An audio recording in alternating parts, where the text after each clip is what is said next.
Lettori del Messaggero Veneto, argomento del giorno nei corridoi della nostra redazione. Ma Stefano Caca può restare a Udine?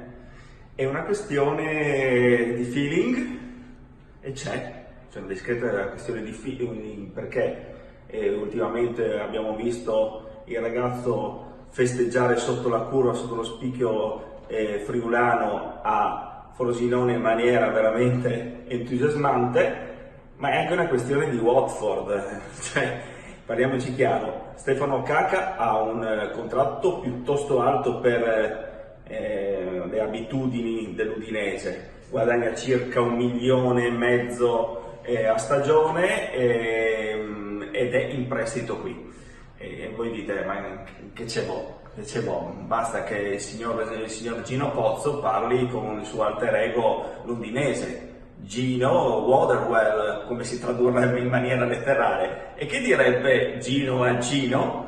Mi presti per un altro anno Stefano Caca e gli paghi una parte di ingaggio? E che cosa si risponderà davanti allo specchio? Forse che devono ingaggiare ancora un altro centravanti.